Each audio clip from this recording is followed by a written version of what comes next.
Hey guys, how you doing? This is Manga, etc. and I'm here to bring the review for Shaman King episode 24. So we start things off with we start things off basically where we left off last episode, and I personally can't remember what I was expecting from Liza and Yo's conversation, but to find out that Yo just went there to see if Liza was okay didn't come too much of a surprise to me, because that's where I see his character. That's the kind of guy Yo is, he'll check up on a brother to see he's okay. But that's all Yo wanted to do, and we find out as well that Lyzerg had some things to say, and he was basically saying that, like, I know you guys did a lot for me, and so what I did, I feel like that was a dick move. I feel like I betrayed you guys, kind of thing. And I've said it in the past, and I'm gonna say it one more time. Hopefully, this should be the last time I say it, because in screen time for the 2021 version, Yo and Liza, they're not, and the rest of the crew obviously as well, they're not really together long, so it doesn't feel like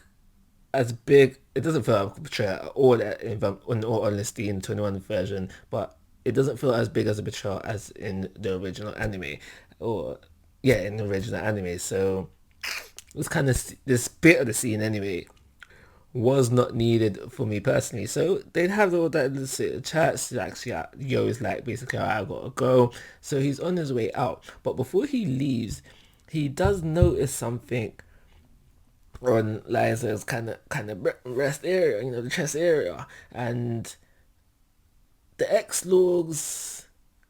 I think that I'm not too sure myself, but I feel like it's tough love kind of thing. Like, they want Lyzek to be in a certain way.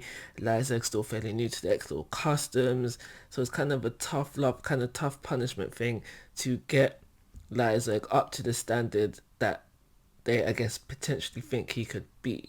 That's what I think was going on there. But regardless of what it is, Yo notices it and he doesn't like it. But yeah, he's on his way out. He's on his way out, and Lyzek's up after curfew, and X-Laws don't like it. So once they realize that, they just surround you, and they're like, "Yo, where you going? Where you going, boy? Where you going?" And even Iron Maiden is up as well, but Iron Maiden's more on the friendly, calm tip. She's like, "No, no, no, no, no. Yo's worthy to join the X-Laws," and she gives him an invite into the X-Laws. Yo is like, ain't doing you guys.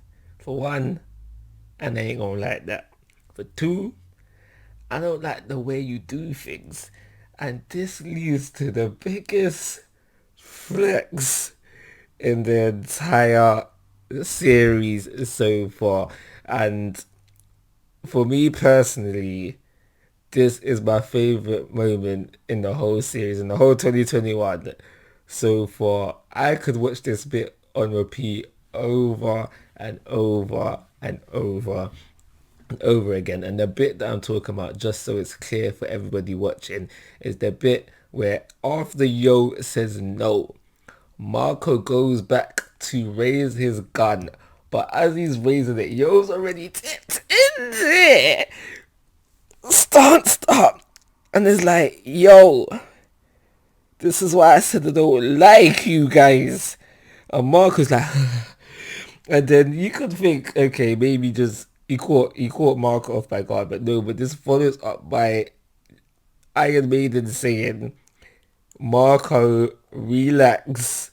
Yo is more than enough of a challenge for you right now." Are you dumb? Are you dumb? Are you dumb?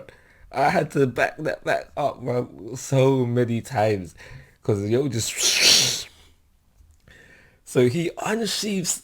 No, no, no, wait, hold on. He does the wrapper. He undoes the wrapper of his sword, unsheaths it, and oversoul ups in an instant, and tells Marco, "Relax." I loved it. I loved it. Best moment of the series so far. But yeah, so that happened. What happened after that? Um, yeah, so Dean basically, Iron Man basically calmed everything down and went on the melee, and that leads to the Shaman back to the next day. The Shaman fights, and we don't get to see this fight actually, but It's a Hanagami fight, and they finish off their opponents fairly easily. But that's where we get to the main fight for the episode, which is part of the X-Law's team versus Team Zeke. Because you know I call him Zeke. You know I call him Zeke. And this fight really is basically just to show us that the X-Laws, despite being kind of seen as a threat not too long ago, and now knowing that at least Yo has reached this level after reading the book, we are still ways off to reaching Zeke's level of Furioku. I was gonna say chakra Furioku, because we see Zeke, Zeke basically shows us the Furioku levels of the three that he's fighting. Says these are small, and not only that, he said it would have been more entertaining for the whole of the X-Laws to come at him at once, including Iron Maiden, and he said even that wouldn't have been a problem for him. So how strong is our boy Zeke? But Zeke, he had a flex within this episode as well, killing. I was gonna say taken out, but that's too late. He killed them.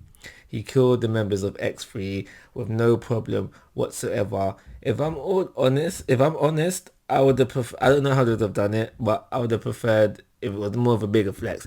But he was single-handedly, very easily taking out the members of X3, and it's during, I don't really know how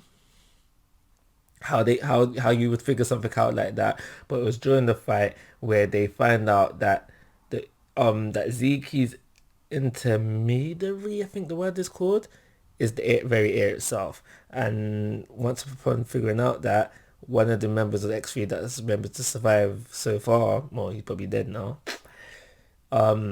had a plan to take out Zeke, which seemingly fails very, very easily. We don't know how he survives, but we'll probably find that out next episode. But Zeke survives. He is glowing. Yeah, it's like he has a bit of a glow to him. So what I'm assuming is that he changed his intermediary to something else, and that's what helped him survive.